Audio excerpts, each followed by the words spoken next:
All right, fishing spot reviewer here. How's it going, guys?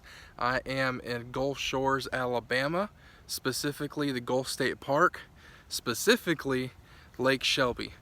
I wanted to bring you a short video today, kind of going over all the new things that they have, give you some historical context behind it. So, Hurricane Sally came through last year, the year before, completely wiped out the Gulf State Park. Did a lot of damage. The city had to come in and close it and shut it down, and they decided to rebuild it and renovate it, and it is absolutely incredible. They have since reopened it, so I want to kind of show you guys what's all here and what they have to offer now. So if you remember before, if you visited here before, they had nothing but porta potties for a while they were doing the renovations. Those have since been removed. The restrooms have now been open. Wonderful facilities, if you can see behind me. They're covered and it's above ground to avoid any future flooding. Long ramps that are there. So really good stuff there. Also, they went ahead and they built a playground, which is even cooler. My family, my kids, they love it. This is their favorite playground to come to. My son calls it the Ninja Playground because it's sort of an obstacle course layout that they have. But what's even better is that they have a little kids section where you can come right there.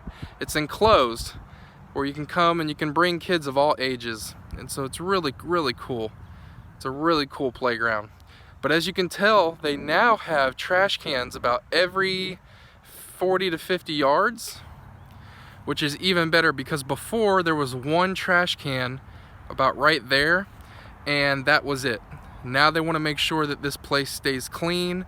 It's trash and recycling, which makes it even better. But again, they have 3 set up just in this little area alone, if you can see.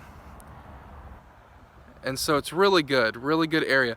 Something else that I can't show you because it's too far of a walk is they actually have a dog park past the facilities. Now they did have a dog park before on that other side where you could let your dog swim. It was enclosed, but there really wasn't much to it. Since then, they have built a separate enclosure where you can leash and unleash your dogs, but there's giant fans above them, so you can bring them out during the summer. They won't get overheated, but it also helps dry them once they come out of the water. So it's a tremendous facility that's over there as well for their dog park and the dog station. So I definitely recommend you check it out if you want to bring your dogs out here. But it's all open. I'm so excited. It is all open here. It's brand new. It's beautiful. Great facilities. Great job to the city. The work that they did after the hurricane, it took several months. It took about, I would say, close to 7 to 8 months before they had it fully opened again. But they've made new additions, they've repaired a lot of things, and it just looks great. So definitely come check it out. It's a great place. I'm gonna look directly into the sun for you guys so you can see kind of the playground stuff that they have. Again, it's really cool. They still have the covered pavilions, so bring your family out. You can do some fishing in the meantime, and it'll be a good time that you can spend with your family. So, fishing spot reviewed, fishing spot approved, and we will catch you next time. Thanks.